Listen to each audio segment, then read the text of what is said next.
Your source for all things Texas Tech. This is the Ask Level podcast from Double T 97.3. Hey, what's going on? Welcome into another episode of the Ask Level podcast. Alongside Chris Level, I'm Chois Woodman. This episode, as always, brought to you by our friends at Cantex Roofing and Construction. I'm Mike Hebert, owner of Cantex Roofing and Construction. Every day is game day, and we'll get it right when it comes to your roofing, construction, windows, and mirrors. Call Cantex Roofing and Construction today. Together, we are one serving you.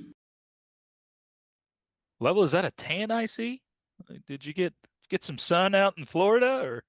It was sunny, but we weren't out in it much. Weather nice there. It's UCF interesting because it's not. I don't know what I was expecting, but it's nowhere near like the theme park world or really even downtown Orlando. It's kind of in a suburb of Orlando, and it's kind of off by itself. And I think most of the activity is about 45 minutes away. So, Oh, wow. Of like all the fun stuff. So we didn't Like really Celebration, and isn't that where the Disney is? Celebration, Florida, and so it's quite a ways away from the actual inner city, right? I guess so. Yeah. I just asked our bus driver, I was like, hey man, how far away from what Orlando's known for? And he's like, man, you're about 45, 50 minutes away. Wow. He's like, it's not that far, but it'd be like driving from Lubbock to Plainview or something. So Yeah. anyway, yeah, it was sunny and palm trees and all that stuff. And UCF is a huge undergrad, but it's a pretty big commuter school. I think undergrad, I think a couple of years ago it was like 68,000 undergrad, which I think they're in the 70s now. yeah, for Tech it's crazy. like 40,000, but there's not just a massive on-campus life. It's in their facilities, you could tell it's not. They've got a ways to go in a variety of categories to kind of step up to Big 12 world and like college town USA type stuff. But anyway, and then it was just it wasn't a very pleasurable experience on the floor either. Yeah. Unfortunately. And I knew it was going to be a tough game. I mean, I think so many people kind of chalked that up as like, oh man, I'm looking at the record and the rankings and all that stuff. I mean, UCF is just, I mean, they've got their health. They weren't healthy the first time you played them. They were completely healthy this time. Sense of urgency. You weren't healthy at all.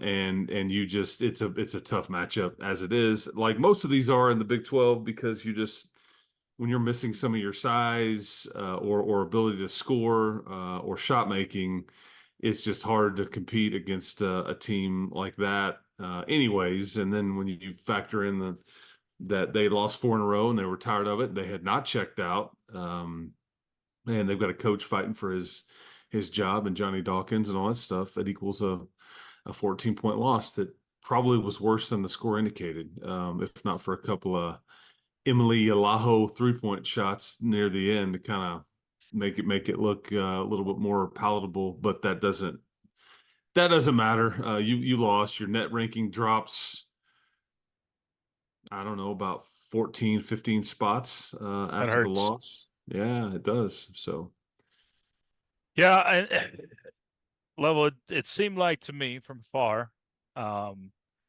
it just came down to, if we're not talking about the extra, the players that were available, players that weren't healthy, that sort of thing. But within the game, with what you had, Tech once again just struggles to shoot the basketball, and UCF was above average from their own standpoint shooting the basketball from the outside.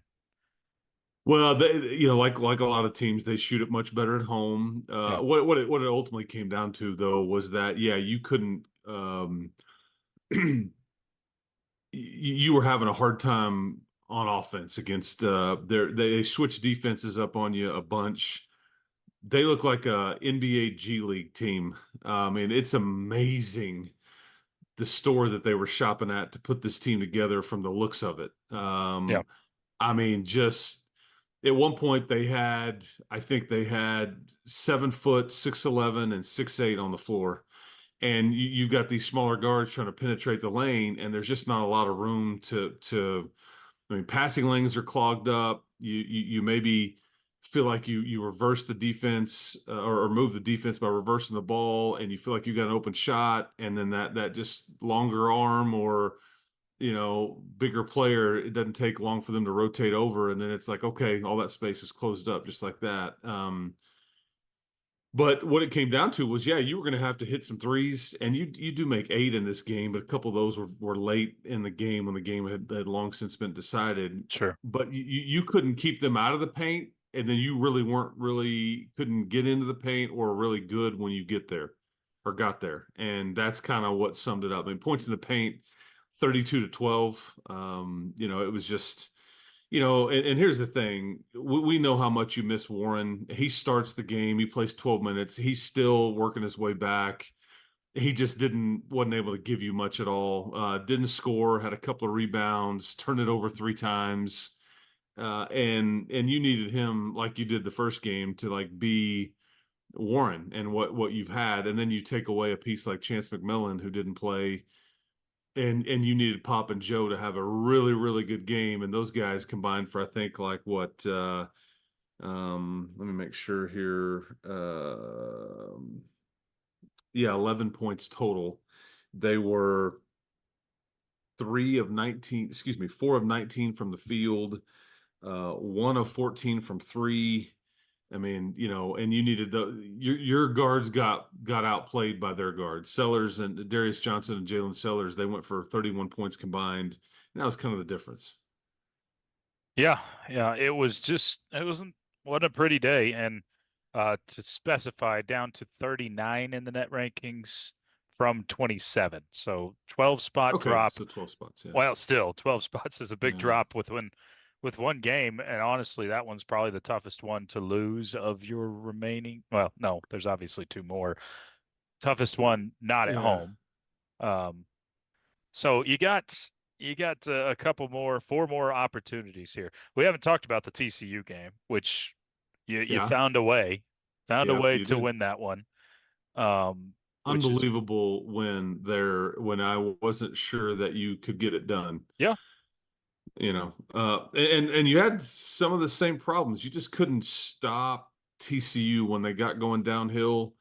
A bad shot or a turnover, it was automatic going the other way. I mean, TCU was a absolutely. big time team in transition.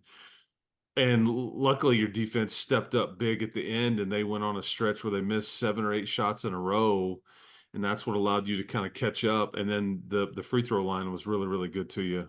Pop, I think, was 11 of 12 in the second half, or maybe in the game. I think he made all of his ones in the second half. Excuse me, but you were like 15 of 16 in the second half, is what I meant to say. And you had to manufacture offense, and as we know by the final score, you winning by 1, you needed every single one of them. Otherwise, we're playing free basketball, and you may have ended up losing. So, it that was a good win, but it's a weird week in that, and this is the part that I think this is why this league is so good, because these teams at the bottom of the standings, they've all beaten some of the best teams in the league. Yeah, they have. I mean, and you're looking at Kansas may end up ultimately being like a 1, 2, or a 3 seed in the tournament. I mean, UCF's got to win over them, and they've beaten Texas, they've beaten Oklahoma, now they've beaten Texas Tech. I mean, all those teams are right there in line for a bid or firmly on the bubble, and they've got wins over them, and they're what, 3 games difference between you and UCF in the standings. It's not like this drastic gap. Yeah. And you're tied for 3rd in the league, and they're like near the bottom, but that's, like I said, it's all just kind of a jumbled up, everybody beating up on everybody type of mess, which is why this league is the best in the country. Yeah, and we've seen it all year long, yet still there are results that kind of like, catch you by surprise. Even though we've seen it night in and night out in the Big 12, there shouldn't be a single result out there that surprises you at this point, but there still are some. Now, this week, as you look ahead, two massive games. Obviously, the one on your home floor to start things against Texas on Tuesday night. Texas may be the most bipolar team out there. When they're good, they are really good. But they've had a lot of bad games this year too, and Texas Tech maybe had one of those more surprising results to start the Big 12 season off by beating Texas on their home floor by 11 earlier this year. So, all that being said, Level, what do we even expect on Tuesday night? What should we expect on Tuesday night? I expect an extremely hostile environment. That's probably something you can chalk up. I Absolutely. mean, they've been camping out for this game since Friday. Crazy. That army continues to grow. Yep. I think we will all miss this. It's probably just what the doctor ordered for a Texas Tech team that's not probably feeling great, literally and figuratively, as far as health goes. But nothing gets the juices flowing than like a matchup like this where everybody's just there's some hatred there. Mm-hmm. And I mean, Brock Cunningham and all the antics that come with that, and just I mean, it's just they're extremely fun to beat. As fun to beat as Jamie Dixon, which I thoroughly enjoy That was fun. watching him lose at the hands of the Red Raiders. Yeah, he's quite the antagonist. Yeah. Stomp around, pout like a little Yeah, 2-year-old after he on the loses. all over the floor. All over the. Oh my Yeah, I goodness. know. Yeah, it drives everybody crazy, which is I think probably partly why he does it. But I mean, can we not get something from the league at this point? Everybody knows he does it. He gets way out onto the floor, like 3-point line level, but you have all these coaches that have been ejected, yeah, or teed up. I mean, I think he's skirted a lot of that. it's crazy. Honestly, yeah, it is crazy because he's very outspoken, and animated, and just kind of an antagonist in general. But I expect a very tough game on Tuesday night. This is going to be a game that the fans are going to sink their teeth into. It's going to be an unbelievable environment for an 8 o'clock tip. The student crowd should be completely packed. Which and again, this is a last chance, man. I mean, this is Yeah, you don't get this anymore. And I hope that if you can't, you know I would encourage anybody that can get there to be there, just because you're not sure how it will play out. But these are kind of special, yeah, and you hope you can get a result, because that's the most important thing. And it's not going to be easy. And Texas just never really in the game over the weekend in Lawrence, having to go to Allen Fieldhouse and then the United Supermarkets Arena in back-to-back road trips is a pretty tough ask. I think the Texas Longhorns would be glad to head to the SEC, I think because so. you don't get these from a basketball standpoint. You don't get these environments in that league night in and night out. You just don't. And uh, I mean, and here's the thing, that Texas, it's not like they turn it over a ton. I think they hung with Kansas on the glass. Like, you look at it statistically, and it was pretty even, and Texas even has the nod on a lot of it. I mean, it wasn't a parade to the free throw line for Kansas or anything, but the difference is Texas just shot it so poorly compared to how good. I mean, Kansas shot I think 63% Yeah, from the field in the game, and you're going to win most games you play when you shoot it that well. And Texas, I think, was in like the 36-37% range. So that's the difference. What makes me nervous about this one is I think Max Asmus, who's one of the top scorers in college basketball history, I think he finished with like 2 points on one of 7 shooting. mm-hmm. I don't know if he was dinged up, something's wrong with him.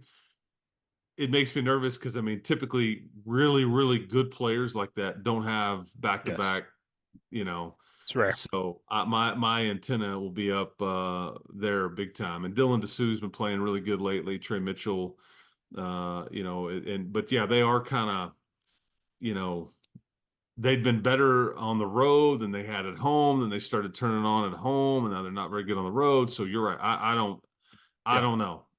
yeah, they may be the hardest team to figure out in the Big 12 this year.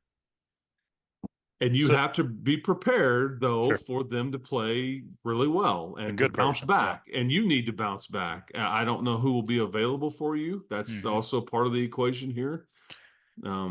You know, So, and one thing that does factor into, well, you could apply it to both the games, but one win this week pretty well, and I know the sights are set higher for a lot of Tech fans and within the program, really, but one win this week pretty well locks you into the NCAA tournament. It's your 20th win of the year. It's your 9th win, so you would guarantee at least a 500 record in Big 12 play in the best conference in the country. So you get that win on Tuesday. That's kind of what's at stake. yeah, it is. And now, having said that, you don't want to like go, okay, we're done and limp to the finish line and Exactly. lose Yeah. out or anything and chance it. But yeah, you're right. I think for all intents and purposes that 21 season, 500 record in the league, it would get you in for sure. But I think you're playing for an improved situation, Exactly. Yep. and you need to you need to get healthy is the first thing. You need to like make sure that your guys are right and all that. This has been very frustrating, but this is part of being so thin um, to this point is that guys are starting to wear down a little bit. You can tell, and I think that could Chance have played on Saturday? Maybe, but I just don't think they felt good enough about it, and maybe Yeah. just kind of was like, we gotta cut him some slack here. We need him for the big picture. And then with Warren, could he have played on Tuesday against TCU? Maybe, Maybe. and then you could even say that maybe they could have even held him out against and just not even tried to let him go. But you're trying to break the seal on it, so that against Central Florida. So you just need your guys back, man. Yeah. And I thought Jennings and Lindsey and Lamar and EY, some of those guys have done some good things at times, but Sure. leaning on them for heavy minutes is a bit tricky against some of these teams that are fighting for their lives here. And that's what you pretty much have, the rest of the way, with the exception of Baylor. That's what you're going to play against is Texas, and then obviously West Virginia and Oklahoma State. Yeah. They've got to try to figure out a way to win the conference tournament, and those coaches are both trying to win every game they can to ensure that they maybe get another crack at it. I think Eilert probably out at West Virginia no matter what. Yep. But Mike Boynton, went on a bit of a rant recently, and then they won 2 straight. Then they lost one at the buzzer against Oklahoma. So their freshmen are growing up. And They're playing anyway, better. it's just on paper it looks like one thing, but I think in all reality it's going to be a tough ending to the season. And not a lot of gimmies here, even though that this is like some teams at the bottom of the standings. Speaks to why the league is so good. Yep, no doubt. First question from the audience. This one's from Jerry. It says, how can Pop get out of his shooting slump? Will he shoot his way out of it, or does he need to take less shots? Well, I here's the thing. I think at some level you have to shoot your way out of it as long as you're taking good shots. Yeah. He's got to score for you.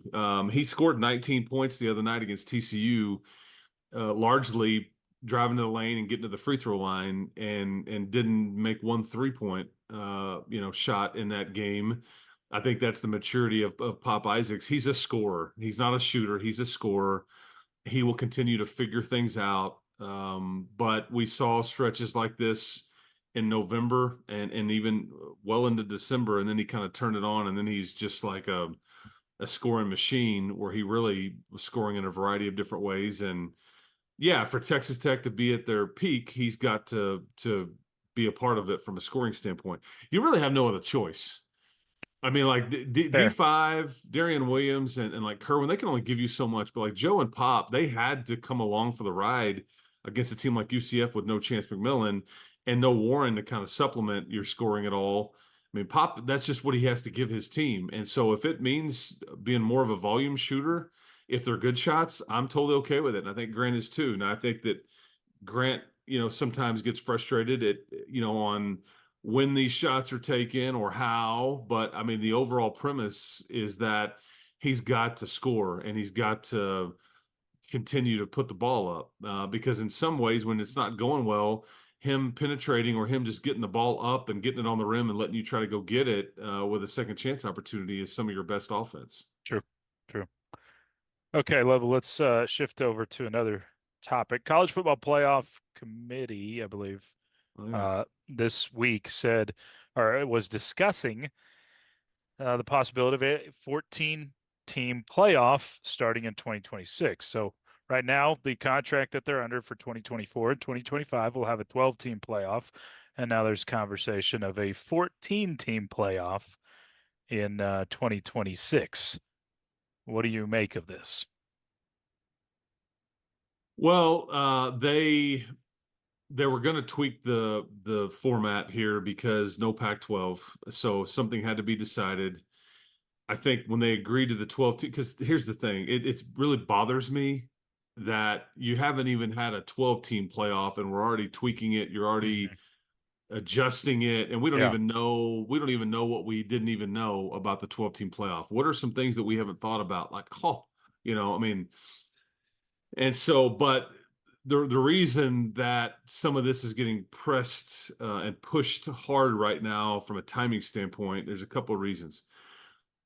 Ultimately, they're going to look at it because when they agreed to the 12-team playoff, they had 5 power leagues. Yeah. And so it was all fit in nicely with the 5 and 7 model. And all of a sudden now it's like, okay, what are we going to do with this now? Because there is not 5 power leagues. Yeah, and what was it? 6 and 6 model, excuse me. 6 and 6 model the first time. Now it's a 5 and 7 model. 5 and 7 now, yes. Yeah, sorry. But these folks kind of running this thing, and the commissioners of these power, conferences, and Bill Hancock and all the folks that are in charge of this deal, they realize that, well, with now some of the realignment and some of these bloated leagues, it's a bit off kilter. We wouldn't have agreed to this necessarily just to get one AQ. Automatic qualifying, on a league that has 16, 17, 18 teams in it. These were 12 and 14 team leagues whenever we, agreed to this whole deal. So I understand that premise, but Yeah. ultimately, like everything else, follow the money. ESPN has said, here's this truckload full of money in cash. We're willing to pay for this, the rights to this for the next, 6 years ish, I guess it is. Mm-hmm. And it's in the billions, and we want the rights to it, but you need to let us know what your format is, and you need to let us know right now. Well, I think that they've said, okay, hold on, time out, give us some time. And so you've started to see the leadership say, give us a month, we'll have a decision on format and all these things. Because they've agreed to the TV deal, but it's not been signed. There is nothing official here, because ESPN doesn't even know what they've bought. We've talked about this, but I think that they've kind of, you started to hear them talk like, we'll get a decision out in a month. Mm-hmm. And I think ESPN wants it. They want a decision, and the reason is they want to have this done and move on so they can start negotiating with the NBA for those rights and on and on. But they're being held up right now, and so you're going to get some. And what I think is going to happen is that I think you're going to see something along the lines of a 14-team, playoff agreed to, and I think you're going to see leagues like the Big Ten and the SEC get 3 automatic bids. I think you're going to see leagues like the Big 12 and the ACC get 2 automatic bids, and then you're going to see the Group of 5 get a bid, and then you're going to see a small number of at large. And like, if my math is correct, it would leave like you would have 10 automatic bids in this deal, from the Power 4 leagues, 3, 3, 2, 2, and then 1 Group of 5, and then 3 at larges, which allows more. And I think that that's kind of the industry talk right now. And I think your Mark is actually for this model, from what I've gathered. He would sign off on the Big 12 being guaranteed 2 with a chance at maybe even a third. Yeah, I think I would too. Yeah, and I don't know what I don't know is that how the money and the revenue would be broken up, because I'm guessing that the Big Ten and the SEC are going to want a tilt a bit there, and so that factors into on what everybody agrees to. And then the other thing that I know the Big Ten and the SEC want is they don't want somebody on this committee to be able to hold things up from a legislation standpoint of hey, I'm not voting for this, and so then it stops. They don't want to like every Yeah, vote to have to be unanimous. Governance would be sure. the term that they're all using, and so they're going to basically get it to where the majority rules or whatever. So I don't know, but that's kind of where we're going, and I think you may get some announcements on that here fairly soon.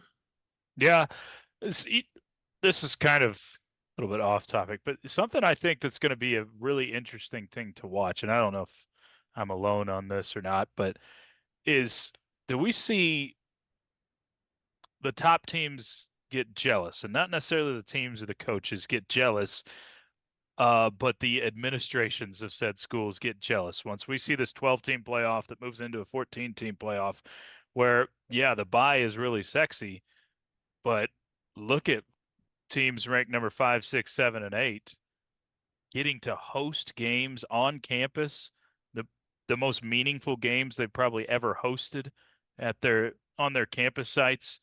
Do you think we see these teams that are getting buys kind of covet what the 5, 6, 7, 8 seeds are getting? I would doubt it just because they have an easier path. I mean, I Sure. see, but these are the kinds of topics that I just don't know if we really know the reality yet. Yeah. I don't know if we see it play out. I mean, you're not going to be jealous of that if in that fun game that you're hosting on campus, your starting quarterback gets hurt and you're playing an extra game and then you got to go Absolutely. play And that's why I said more extra. Yeah. But administration, where you think about, man, how the revenue and all that sort of thing for an extra home game, where like this year, if we were doing it this year, it would have been Florida State hosting OU as yeah. a 5-12, or Georgia This is hosting. what I Yeah. this is what I hope though out of it. And again, maybe I'm being Pollyanny-ish, on my thought process here, but I hope that it's more entertainment for those of us that like to enjoy Sure. this, and more. It may make December a lot more juicy. It's probably going to hurt college basketball in some ways, just because so much attention will be focused on the college football setup. They kept the bowl system in place, so there is still that for those that don't make Right. the playoff, and there's still going to be what 50, 60 teams that don't make the playoff. But I worry, one, that when you get an Ohio State and a Michigan game in mid to late November, that is for everything, literally for everything, is it is meaningful, you know, in an expanded playoff scenario, or it's like, hey, maybe this is really just to play for who gets a bye and who doesn't. Yeah. The loser gets a home game. Oh man, I mean, like, am I as in tune? In other words, does it hurt the regular season all? Because, and again, I could listen to all sides. I'm going to watch them either way, Sure. but I wonder, or does it enhance the regular season because you've got more games that are more meaningful, Yep. with more teams down the stretch? Because I look at it like let's take like a Penn State, for example. Penn State is a really good football program. They have won 9 or 10 games, even more in a variety of years. They can't seem to crack the Ohio State or Michigan code in recent years. And so they're just out. They're playing on New Year's Day all the time. A lot of people love James Franklin. Other people up there are like, okay, if you can't give us more than that, we're going to find somebody that can. We want to run you out of here. Whatever. That's where the playoff benefits a program like that now has a seat at the table in a lot of years. I don't really have a Big 12 example, for that, but like you get what I'm saying. Penn State is always at the top of the Big Ten. They're just not winning it.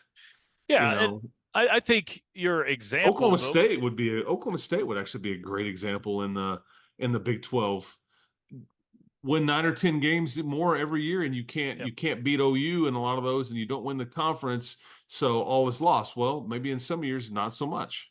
Yeah, I think the example that you're looking for in with Oklahoma State, with Big 12 teams, is so many of these teams, Texas Tech, if you ever got to that point, you feel like you would have to, in the 4-team playoff, you would have had to have taken the route of TCU and gone undefeated in the regular season. That Been felt like perfect. your only route without having the brand name on your helmet, It felt like the only route to get there. Now it isn't your only route, especially with the automatic bids. And so I do think it enhances in that way the regular season, but I also understand your point on the other. It can diminish single games like that where they're not as valuable. And also brings me to the question of what's the purpose necessarily besides seeding games for the most part when it comes to conference championships? If you're automatically giving bids to several of these leagues, automatic bids, it's the top two teams in the Big 12. Those two teams already know they're going into a college football Well, playoff. in most cases, but like, I mean, you think about conference championship games this past, year, this past December, and everybody's watching and flipping channels. Okay, is Michigan Yeah, going to go ahead and win? Is Florida State, can they somehow pull this off? sure. And I don't know. I just think there's a lot of dynamics at play. There's arguments to be made on both sides. But I'll just say this: they're not staying at 12. That's going to be very short-lived. Um, the Big Ten and the SEC are going to benefit a bit more. But if I'm willing to sign up to something that guarantees the Big 12 two bids, if that is what's presented. I think Me that's too. about as good as you could ask for, really. Considering that the SEC and the Big Ten really want to, they could go, you know what, screw you guys. Yeah. And so I think that's a happy medium there. So anyway. Agreed. Agreed. Okay, one more question before we close this one down level. This one kind of towards Texas Tech baseball. Says, why do we play Texas Southern? Why do we have series like this where you're killing the other team? I've seen some discussion about this. I got the same thing whenever the Red Raiders are playing Tarleton, back in Sure. September. I think, you get a lot of this in basketball too, with a lot of Right. those non-conference home games. There's a play, I get it. It is a tough sell to some. It's like, okay, that's where it's hard to get attendance, or are we even getting anything out of this when you win 32-5 in a baseball game and all that? I just think though that it's unrealistic to think that you're going to get a non-conference schedule where you're playing Oregon, Oregon State, Nebraska. I forgot who else. UTA was one. I'm trying to remember Yeah. all the games that were. Tennessee. That's not necessarily best for your team at all. You have to come at it from a coach's standpoint and a season ticket holder standpoint. Look, you try to get home games. You can't get everybody to come to your place. A lot of times it's home and home. You can only do so many of those because you have to have home games. And I think, though, from a coach's standpoint, whether it's Coach McGuire, Coach McCaslin, Coach Tadlock, there is a place for these kinds of games or series because you get a chance to get a look at some different things that you wouldn't normally be able to look at, and Exactly. develop a few kids, get a few kids in the game, and let them kind of get going a bit. Whereas other times it's going to be more difficult, and you're trying to fight like crazy on a result. Not that you go into these things knowing it's a gimme, because you can make news for the wrong reasons in some of these games too, and we see those lead off Sports Center. Sure. Those are not fun. No. But yeah, I think Tadlock's standpoint, you can give some guys some time on the mound that you don't want to break the seal on their season, and Yeah.